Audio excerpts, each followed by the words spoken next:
Assalamu alaikum wa rahmatullahi wa barakatuh. Welcome guys. Today we're going to be making a video refuting Shaitan. We're going to be refuting Shaitan's argument. This argument is similar to the argument of the Jabaris, the Mu'tazila, the Jamis, maybe all of those guys that believe that if God predestined everything, then we are not free. And therefore we have to be free, which is Mu'tazila, radically free, autonomy, completely free from the decree of God, or God is forcing us to do something. So this is the argument. Shaitan has his arguments in the Quran. So after he has failed to prostrate to Adam alayhi salam and God has condemned him, he made one statement in the Quran. He said, قَالَ فَبِمَا أَغْوَيْتَنِي لَأَقْعُدَنَّ لَهُمْ صِرَاطَكَ الْمُسْتَقِيمِ.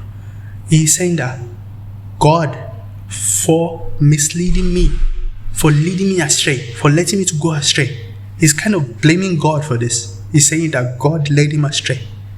قَالَ فَبِمَا أَغْوَيْتَنِي. God is saying that Allah led him astray. Therefore, he's saying what he's going to do again, which is to me inconsistent. Okay, it's inconsistent. This Shaitan argument is wrong. Shaitan is just like the Jabaris and all of them, they are just wrong on these arguments. Let me show you why.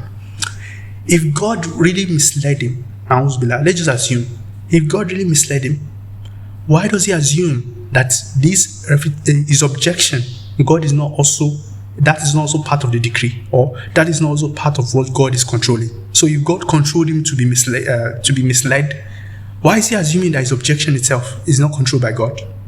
You see, he thinks that one is free, but when he does something wrong, he wants God to be responsible for that. But when he's objecting to the thing, he thinks that one, why do you assume that is free? You cannot. If you want to be consistent, you have to keep quiet. If you think God is misleading you, you cannot then talk about that God is, you're misleading me. In fact, I think you cannot be consciously aware of it. If you're consciously aware that you're being misled, why is that not controlled by God? If God is literally controlling everything. You see, this is a method of trying to avoid responsibility. We affirm qadar, but we don't believe God is the one forcing us to do wrong or things like that. We don't believe this word of force. It is the argument of the Jabaris and Shaitan and those people. And for instance, the Mu'tazila, they will say, you see, God cannot be forcing us, therefore there's no, qadar doesn't cover everything. No, we don't believe that. We believe qadar covers everything. Yet we are not Jabaris. We don't hold God responsible. You see why I told you that the Asharis are not Jabaris and they're different from the Jamis and all those guys? Because the Asharis, they don't believe that God is forcing us. They said human beings are responsible for everything. You are responsible. We don't make the argument of Shaitan that God is responsible for what we do. We claim responsibility. We are compatibilists. Everything has been determined by God, but we are responsible. Because from our own point of view, we can never have that vantage point to look back at God and say, you are the one that forced me to do this, like Shaitan. We cannot do that.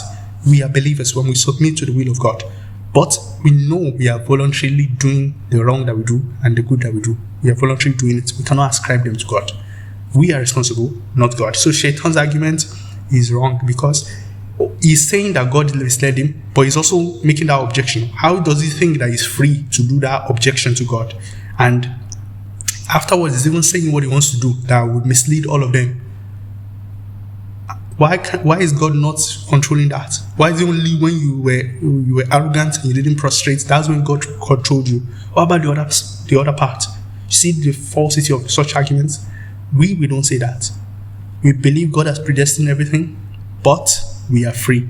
From our own point of view, we are free. And we can never have that vantage point to look back at God and complain about what we voluntarily do. You see, this is a very strong argument there, to show you that the Asharis are not Jabaris and to refute Shaitan and any other person making such arguments against those who believe in the qadar. See guys, what do you guys think about this argument? Do you think we have refuted him? Assalamu alaikum wa rahmatullahi wa barakatuh.